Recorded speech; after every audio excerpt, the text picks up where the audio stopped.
dollar is facing a revolt. The world knows it as the king of currencies, but the dominance of the dollar is now under threat. More and more countries are looking for alternatives, and China's yuan is emerging as a clear challenger. Beijing is pursuing a string of deals. The latest one is with Brazil. Brazil and China are ditching the dollar. From now on, they'll use their own currencies for trade. So China is pushing the yuan. What about the Indian rupee? It's not far behind. The Indian rupee is also emerging as a serious contender. And why are these trends significant? Because currencies drive commerce. The dollar's dominance gives the US an outsized influence on the global economy, and a shift away from the dollar will only hurt America. It will also hasten the rebalancing of the global economy. In the next few minutes, we'll look at this trend and where this is going. First, the events in Brazil. Brazil announced the deal yesterday, and it did not come out of the blue. The agreement had been in the works for a while. A preliminary pact was signed in the month of January. It laid the foundations of the final agreement, and it's a fairly simple deal. Earlier, Brazil and China used the US dollar for trade. Now they will deal in their native currencies. China will use the yuan, and Brazil will use the Brazilian reais. How does it help? It will save costs. Look at the official statement from Brazil. This is what it says. The expectation is that this will reduce costs, promote even greater bilateral trade, and facilitate investment. China is Brazil's biggest trading partner. Last year, their bilateral trade was worth over $150 billion. So it makes sense for Brazil to ditch the dollar. But what's in it for China? Beijing is on a mission. It wants to internationalize the yuan. It is building a large coalition of partners. These are countries that will use the yuan instead of the US dollar, and Beijing has made considerable progress in this direction. It has secured bilateral pacts with 41 countries so far. The total value of these agreements is more than $500 billion.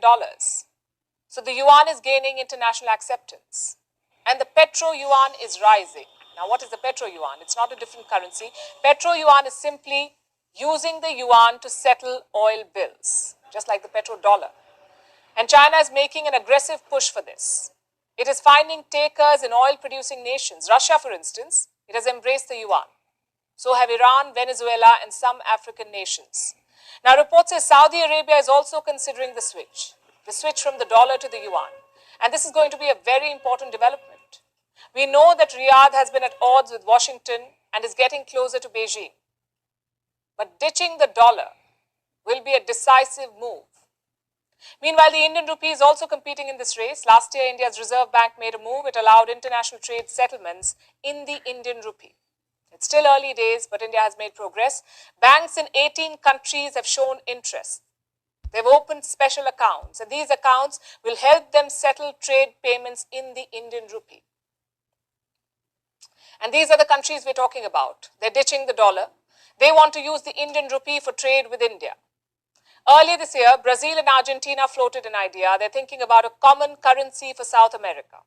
Halfway across the world, Southeast Asia too is losing patience with the US dollar. In Africa, countries like Kenya are dumping the dollar. They'll use the Kenyan shilling for oil imports. So here's a question. Why is all of this happening now? Why is there a global rebellion against the dollar? Also, how did the dollar become the world's reserve currency?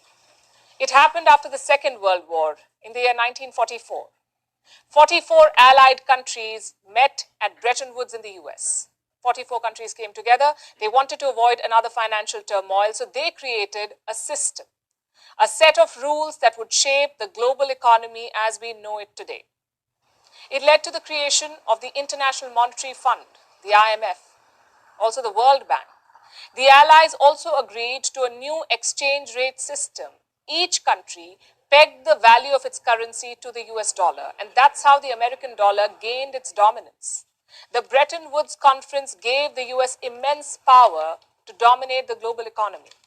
It created two financial institutions, the IMF and the World Bank, largely controlled by America. And they're still quite powerful and still led by the US.